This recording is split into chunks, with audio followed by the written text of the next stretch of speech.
Hello everyone, welcome to another video. আজকের ভিডিওতে আমি আলোচনা করব স্লাইসার্স নামক একটা টুল নিয়ে। তো এই স্লাইসার্স দিয়ে আপনারা চাইলে পিভট টেবল এবং পিভট চার্টকে আরো ইন্টারেক্টিভ বানাতে পারেন, এবং এই টুলটা এতটা ইউজফুল যে চাইলে আপনারা এখানে সেখানে ফিল্টারও করতে পারেন এবং রিয়েল টাইম ভাবে সেটাকে আপডেটও করতে পারেন। তো চলুন দেখা যাক সেটা কি কাজ করে। তো সেই জন্য ফার্স্টে আমরা একটা চার্টকে সিলেক্ট করে নেব। চার্টটা সিলেক্ট করার পর আমরা যাব এখানে অ্যানালাইজ অথবা পিভট চার্ট অ্যানালাইজ।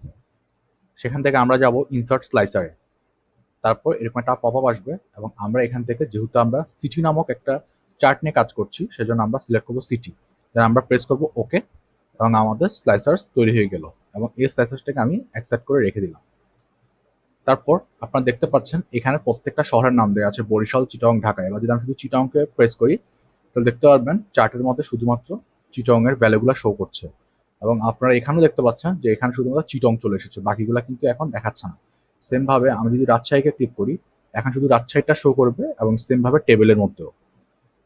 আমি যদি মাল্টিপল সিলেক্ট করতে চাই সেক্ষেত্রে আমি এখানে মাল্টি সিলেক্টে আসবো, একবার প্রেস করবো, তারপর আমি রাজশাহীর সাথে যদি আমি ঢাকাকে অ্যাড করতে চাই তখন দেখবেন যে ঢাকা এবং রাজশাহী সেম ভাবে এখানেও আপডেট হচ্ছে। আর যদি আমি আগের মতো রিস্টোর করতে চাই সেজন্য আমি এই যে এখানে আসার পর ক্লিয়ার ফিল্টারে ক্লিক করব, এবং দেখবেন আগের মতো সবগুলো চলে এসেছে। এবার আমি ডেলিভারি মোড নিয়ে কাজ করব। সেম ভাবে এটাকে ক্লিক করব, ক্লিক করার পর আমি যাব পিভট চার্ট অ্যানালাইজ, অথবা আপনাদের এখানে শুধুমাত্র অ্যানালাইজও লেখা থাকবে। তো এবার আমরা যাব ইনসার্ট স্লাইসারে। এখান থেকে গিয়ে আমার চার্টের নাম হলো ডেলিভারি মোড, তো আমি যাব ডেলিভারি মোডে, তারপর আমি দিব ওকে। তারপর এটা আমি এখানে রাখলাম পাশে। সেম ভাবে শুধুমাত্র ডেলিভারি ট্রাক দেখতে চাইলে শুধুমাত্র ডেলিভারি ট্রাকটাই শো করবে, এই যে এখানে। তো আমি আগের মতো রিস্টার্ট করে দিচ্ছি। রিস্টার্ট করার পর এবার আমি আপনাদেরকে দেখাতে যাচ্ছি যে এগুলাকে চাইলে আমরা হাইটটা একটু বাড়িয়ে দিই। যেমন ধরুন আমি এটাকে একটু বাড়াবো, তাই এটাকে আমি চেঞ্জ করে আমি দিব 3। এবার আমি একবার এন্টার প্রেস করবো, তাহলে দেখুন এটা কিন্তু একটু বড় হয়ে গিয়েছে এবং এটা সমান হয়ে গিয়েছে। সেম ভাবে এটারও একটু সাইজটা বাড়িয়ে দিই, 3 করে দিই। অলরাইট, দুইটাই সমান সমান হয়ে গেল। এবার চাইলে আমি একটু এটা ফরম্যাট করে আমি চাইলে এগুলাকে একটু ডিজাইন করতে পারি। যেমন আমি আছি এখন বর্তমানে স্লাইসার্সে, আপনারা দেখতে পাচ্ছেন এখানে অনেক স্লাইসার্স স্টাইলস বলে একটা অপশন রয়েছে। তো আমরা যদি এখানে ক্লিক করি তাহলে দেখবো এখানে অনেকগুলো অপশন রয়েছে। তো আমি যদি একটু অরেঞ্জ কালারটা দিতে চাই তাহলে এটা অরেঞ্জ কালার হয়ে গেল।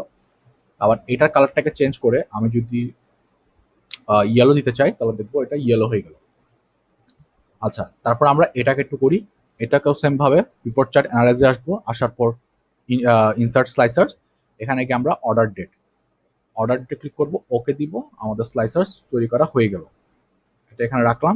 রাখার পর আমরা যদি শুধুমাত্র জানুয়ারিতে ক্লিক করি তাহলে দেখতে পারবো এখানে শুধুমাত্র 2018, 19 এবং 20 সালের জানুয়ারি মাসের ডেটাগুলো শো করছে। সেম ভাবে এপ্রিলটা যদি দিই তাহলে আমরা দেখতে পাচ্ছি সেম ভাবে সে 3 বছরের চার্টটি শো করছে।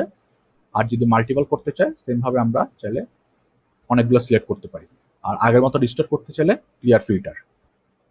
তো এই ছিল স্লাইসার্স। তো বুঝতে পারছেন স্লাইসার্সটি কত আমাদের ইউজফুল এবং কতটা ইজি। তো আশা করি বুঝতে পেরেছেন যে আমরা কখন স্লাইসার্স ইউজ করি এবং এটা কতটা আমাদের কাজের জিনিস। তো এই ছিল আজকের জন্য। দেখা হবে নেক্সট ভিডিওতে। দেখার জন্য ধন্যবাদ।